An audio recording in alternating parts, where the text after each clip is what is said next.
everybody, I hope you're doing well. I don't know why I'm laughing at that. I think I'm just like, I feel super awkward starting this again. I haven't been making wow, I can't even talk anymore. I haven't made a video for about 2 weeks, some of you may have noticed, but yeah, I had a little run-in with bad health issues.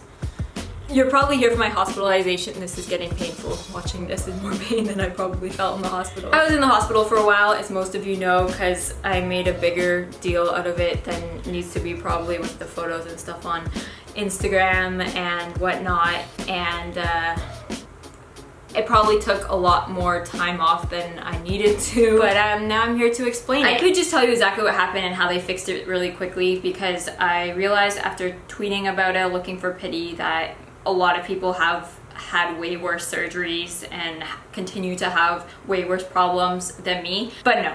I'm a YouTuber. And I finally got my story time. About 100,000 of you are gonna hear about my problem and how I was sliced 3 times and untwisted. I feel like I want to stand up for this Gabby Hanna style. It all started on July 24th, 2018. I woke up with this dull pain that was sometimes sharp on my lower right side of my abdomen, and at first I thought it was just the Sichuan hot pot that I ate the night before, but after going through my usual morning routine, it was not, because it was still there. So I messaged Carly, who's my sister, and she's a nurse, and usually she tells me I'm being dramatic about everything and nothing's wrong with me. I actually woke up and fainted. It was so weird. Did you lose consciousness? I could hear, but all I saw was black. Does that count? Okay, but no. For the first time, she was a little bit worried because she thought it could be my appendix. So that's how I knew death was near, and we rushed straight to the hospital. I saw the first doctor, and he thought it could be something, there could be something wrong with my gallbladder or liver because of the symptoms I was describing. Things kind of get all foggy when doctors ask questions. You kind of start to believe maybe it's just me, but I started to believe that my problem was much bigger than it is. Like, he was like, oh, is your pee like a dark color, like the color of tea? And I was like, oh yeah, come to think of it, it was really dark this morning. It must not be because I just woke up and was probably dehydrated and like your first pee is usually a little darker. No, I definitely have something wrong with my gallbladder, liver, and my appendix is about to burst at the same time. I started to... Then he sent me to a gastrointestinal specialist, and that doctor thought it was probably my appendix, so he did a few tests, blood tests, ultrasound, and then the unexpected happened. They found a cyst. And I know what most of you females are thinking. Cysts are pretty common. A lot of people have them, they come and go, they don't really bother you. Then later that night I felt better, and I don't know if it was the painkillers or if it was going away, but I convinced them to let me go home. They wanted me to stay overnight so that they could monitor me, but yeah, I was ready to go home, so they let me go. The following days I felt completely fine. It had gone away, or so I thought. Then on Saturday, which was date day, I had done my hair up all nice, we had a nice dinner, things were going really well, we were heading home, and then it came back. On Sunday morning, I woke up in a lot of pain. It wasn't a dull pain anymore, it was just a constant sharp pain. And we went back to the hospital, and when we got there, all 3 of the doctors that I had seen weren't there. All the surgeons were off that day. So I decided to go back home instead of explaining my whole story again. And I think I would have to wait to see the gynecologist anyways. So I went back home, and at 4 in the morning, so Monday morning, the pain was so bad that I had to go back to the hospital, and I just waited until the gynecologist arrived at 10 a.m. She decided to do more tests, and she found that the cyst had grew a little bit, and before they also found fluid in my stomach, so she said that the fluid would be absorbed by my abdomen too. But when she did test again, there was more fluid. Not only did it not get absorbed, but more was added to it, and my blood hemoglobin had gone down. So things were getting worse. The surgery is called laparoscopy. And basically they just make 3 incisions in your stomach. 1 is through the belly button for the camera, and 2 on the sides for the tools. So she was gonna do that, but then she told me if they couldn't get through or something was blocking it, they would make a big cut. and if it was bleeding too much, the cyst, when they tried to remove it, they might have to like cut off one of my ovaries, so I may have fertility issues, and it could be cancer. Like, a lot of things were scaring me, so I decided to just wait it out and hope that it went away on its own and that I wouldn't have to do surgery. We thought I was gonna have surgery this afternoon. Turns out we were like, okay, we want to wait it out, do some more tests to be sure. And the pain has gone down a little bit, so we're gonna see tomorrow. If it's better, then I don't need to do surgery. I can just keep monitoring it. What I'm most happy about is I finally get to eat. I haven't eaten since 8 p.m. last night, and it's currently 8 p.m. now, and I've got a whole bag of treats. I just downed 2 bags of candy and 1 bag of chips. And we've ordered dinner. I'm so excited because the menu is amazing.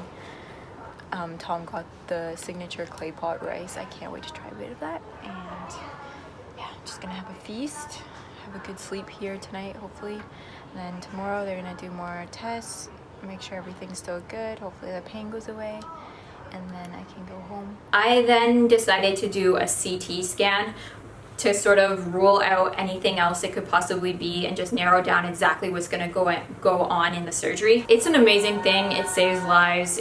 I'm grateful that I was able to do it. I was able to do it. But with that being said, it was the most uncomfortable thing I've had to do, I think. That is CT scan, just to double check my other organs in my appendix. And yeah, that was not fun. You have to drink this gross drink, like 4 big cups of it, and then they pump dye in your body, and it has this like hot feeling, but you feel like this bitter taste in your mouth. You almost want to vomit. And not only do I have to pump it through like my veins, but I didn't know this, they had to shove like a rod up my butt, and then they like pumped the fluid into my butthole. They didn't know this, but I had been constipated for 3 days before that, like before I got into the hospital, and then I had been there 2 days. And just laying around and like maybe the painkillers, I was so constipated, and then they were stimulating my bum hole and telling me to squeeze and keep the fluid in, and I was trying so hard. And that fluid becomes hot there too. Anyways, it's done. And I can't wait to just like go home and not be poked and like have sticks up my butt.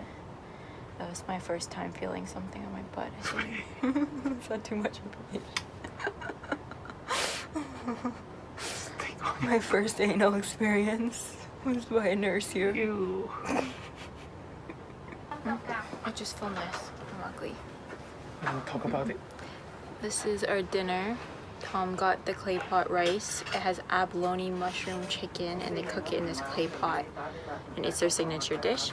I got some vegetables. This is bamboo pith, mushroom, and bok choy, and then I just got some congee too.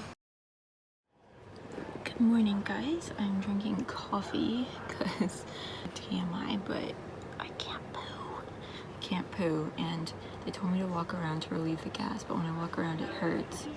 So I'm drinking this. I'm lucky I get this because today I need to go back on that and fast. So this will be my only drink of the day. Are you nervous about the surgery? Yeah. Because I have to be put to sleep. And there's a little bit, there could be some complications, like maybe they will need to do that big C-section cut, which will leave a big scar, which is fine. But I know you can only cut there so many times. I think it's 4. So that limits the amount of babies we can have. And there's some other risks, like it puncturing and releasing more blood, or if it's cancerous, spreading cancer. They won't know what that is. It's a spit. If you have to say something, it's like knocking on wood in Chinese superstitions. But I hope that it goes well, and then the pain goes away. Then we know for sure it's that. Yeah. They prepared me for the surgery and then I was sent down to the operation room. All I remember is being wheeled in on my bed and then the anesthesia was injected into my arm and I fell asleep. I woke up in a totally other room and then they wheeled me back up to my hospital bed area, and all I remember hearing, I was half asleep still, and I just heard my fiance say, "Babe, you're so strong." And I was just thinking, I can be your hero, baby. He started filming me, I think in hopes of getting one of those really funny videos when people are like on those painkillers or anesthesia or whatever and they say something funny. I feel like a unicorn just took me on a ride to a magical palace. But that didn't really happen. All I remember was feeling really, really sleepy and he was talking so much. How do you feel now? Babe, I've never seen you this talkative. Tom barely talks, but he hasn't shut up. I'm sleeping and he's still talking. I can't laugh, it hurts. I just feel sleepy and I can feel the wounds. And that's it. I don't have any fun high thing, like no JC in the house. Tell me who's in the house. JC. Jesus Christ.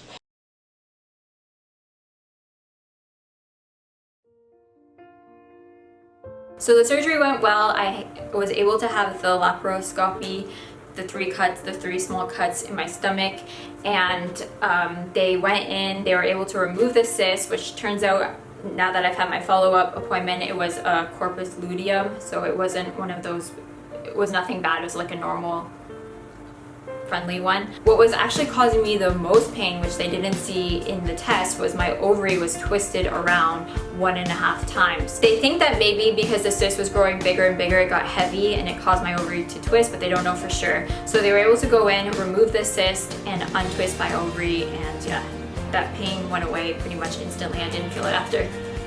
What's the worst part, what they don't tell you about the surgery, is the CO2, the gas trapped inside you. When they cut you open, they insert CO2 gas inside of you to be able to make a separation so they can see your organs clearly and be able to work. So all of that gets trapped inside, and because you're laying there, it literally, like, I felt it in my shoulder because it hits this nerve on your diaphragm, I read, and it connects your shoulder, so just your whole body is in a lot of pain from the CO2, and it feels like nothing can come out, like literally nothing came out. So not only did I have about like 10,000 farts trapped in me, but I was constipated for like 4 days now at this point. And yeah, I think that was the worst pain out of all. But then I was talking to my mom and she was like, oh yeah, after a C-section you get this huge cut in your stomach. They basically make you get up and walk around right away and get out of the hospital, and then you got to take care of this baby. And I was thinking, how the heck did she do this and do this 4 times? And then suddenly I realized that my surgery really wasn't that big of a deal. Just some discomfort with the gas, and discomfort with the fact that I wasn't able to get out of bed for a little while, so I had to pee in front of nurses. Side note, also, nurses are literal angels. They have to deal with so much stuff because people are not in the best mood because they're sick and they're upset. So they don't always treat them the best, but they're like constantly being so kind, so helpful, so caring, doing everything they can. It's busy. They have to deal with a lot and they don't get enough appreciation. So I just want to say thank you, nurses. So every time I had to pee, I had to push a button, and then a nurse would come in with a pail, take off my pants, put the pail under me, and watch me pee basically. And yeah, I just had to let go and pray that I didn't let out a bomb during that pee. And I also felt super emotional during this whole experience. I almost got married on the spot. If I didn't smell so bad and wasn't able to walk, I probably would have, because my fiance sat next to me in the hospital day in and day out, working from beside my bed and just being there for me even if I was sleeping. One day he brought in cloths from home, like face cloths, and offered to wash me, and my heart was so full. I was literally talking to my mom and I was like, I could go and marry him right now. Like, yeah. 2 days after the surgery, I was able to walk, and I finally went to the bathroom, and I kid you not, it was the best poo of my life. It wouldn't stop. Everything just came out. It was so bad that when my fiance walked into the hospital room, he was begging for a mercy flush. I'm so sorry to the 6 other people I shared the room with, but that, yeah, it felt so good. And then on that note, I was able to leave the hospital and go home and recover from home. And now I'm pretty much completely recovered. Only some of the gas is left and my stomach is a bit bloated, so not a lot of my clothes fit. I started out the morning looking about 3 to 4 months pregnant, and then by nighttime, I'm probably 6 months pregnant. Yeah, nothing really fits me. I've been living in pajamas or my boyfriend's biggest sweatpants. And it's crazy because I tweeted this. At the beginning of the year, I said my goal for this year was to get a 6-pack. And now, laying there in the hospital, I was told I'm not able to work out for 2 months basically. So I've lost kind of any progress I've had with building a bum and abs and stuff. And at this point, I'm just happy to have a healthy working stomach. That's all that matters. That doesn't cause me any pain. And I can still go for that goal later. It's just not as important to me, but I can get abs. I'll just have abs and 3 stabs. So that's the whole story in the long form. And I took some time to recover, and then I filmed a video, but in the end I didn't like it, and I had a really tough time of just getting back into it. I just felt super uninspired and not sure where to pick back up again, and I didn't know if I want to like make this a video, but then at the same time I felt like I should explain to you guys what happened. I don't know, sorry it took me so long to tell you this story. I had my follow-up appointment a week ago, and I wanted to make sure everything was good with that, and it was, because they had found some other things wrong with me during those tests. So I was a little bit worried about that. I was scared I would have to go back into surgery. I tried to keep you guys updated on Instagram stories and Twitter, but honestly, I wasn't even that good at that. I just wanted to like be alone and like shut out. I don't know. I was going through some stuff. I'm gonna end this video here because I feel like I've been talking way too long now. And yeah, thank you for being so patient with me. I'm back. I'm gonna be uploading regularly now, and everything is fine. I will see you guys very, very soon. Bye! Oh, and thank you for all your kind comments on my Instagram or Twitter, Facebook. It really uplifted me when I was in the hospital and was feeling a bit down. So yeah, thank you guys so, so, so much. All right, bye.